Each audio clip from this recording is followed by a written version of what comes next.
Good evening friends, நான் உங்களுமா எல்லோரும் எப்படி இருக்கீங்க?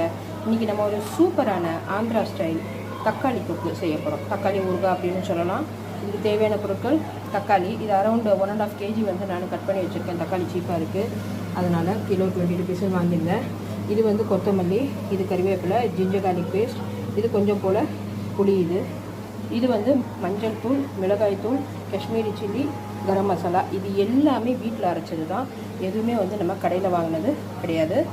வாங்க எப்படி செய்யுதுன்னு பார்க்கலாம். நான் ஃபஸ்ட்டு இந்த தக்காளி எல்லாம் அரைச்சி கொண்டு வந்துடுறேன். தக்காளி மட்டும் கிடையாது, தக்காளியோட பூண்டு சேர்த்து அரைக்கணும். மிச்சம் இது எல்லாமே வந்து நம்ம கடாயில் சேர்த்ததுக்கப்புறமா சேர்த்து மசாலா சேர்க்க வேண்டியதுதான். சரிங்களா? இந்த தக்காளி அரைச்சிட்டு கொண்டு வரேன். பாருங்கள் ஃப்ரெண்ட்ஸ், கடாயில் எண்ணெய் ஊற்றி கடுகு உளுத்தம் பருப்பு தாளிச்சாச்சு. இப்போ வந்து நம்ம இந்த கொத்தமல்லி கறிவேப்பிலை எல்லாம் சேர்த்துடலாம்.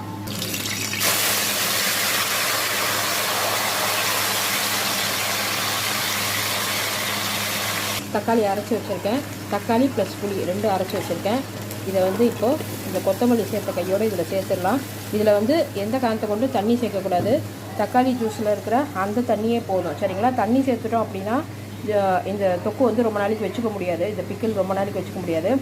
அதனால் தண்ணி இல்லாமல் இதை இப்படியே நம்ம நல்லா சூடாக எடுக்கணும். இப்போ வந்து எனக்கு கடைசியாக ஒரு ஈடு இருக்குது, அதை மட்டும் நான் அரைச்சி கொண்டு வந்து மிக்ஸ் பண்ணிவிட்டு அப்புறம் என்ன பண்ணுறதுன்னு சொல்கிறேன். பாருங்கள் ஃப்ரெண்ட்ஸ், இந்த ரெசிபிக்கு தேவையான கல்லுப்பு ஆட் பண்ணிடுறேன். நான் கல்லுப்பு தான் யூஸ் பண்ணுவேன், டேபிள் சால்ட் யூஸ் பண்ண மாட்டேன்.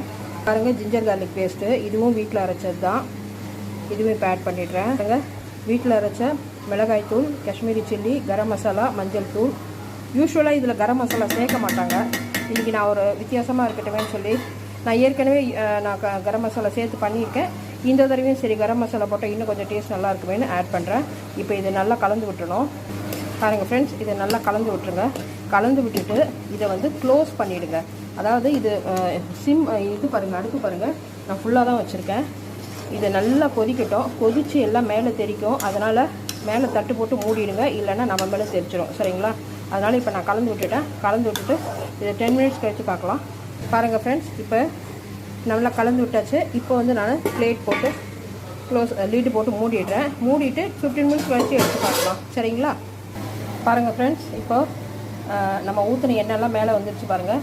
இன்னும் ஒரு 10 நிமிஷம், ஏற்கனவே ஒரு 20 minutes ஆச்சு. இன்னும் ஒரு 10-15 minutes வச்சிட்டோம் அப்படின்னா நல்லா சுருண்டு வரும். சரிங்களா? அதுதான் பக்குவோம். பாருங்கள் ஃப்ரெண்ட்ஸ், அட்டகாசமான ஆந்திரா ஸ்டைல் தக்காளி தொக்கு சூப்பராக தயாராகிடுச்சு. இது வந்து நீங்கள் ஃப்ரிட்ஜில் வச்சு சாப்பிட்டிங்கன்னா ஒரு 10 நாளைக்கு வரும். சரிங்களா? ஸோ இது வந்து நம்ம ரைஸு, இட்லி, தோசை, பூரி, சப்பாத்தி எல்லாத்துக்கும் வச்சு சாப்பிட்லாம். ஸோ நீங்களும் இதே மாதிரி செஞ்சு பார்த்துட்டு எப்படி இருக்குன்னு எனக்கு சொல்லுங்கள். உங்களுக்கு சரிங்க.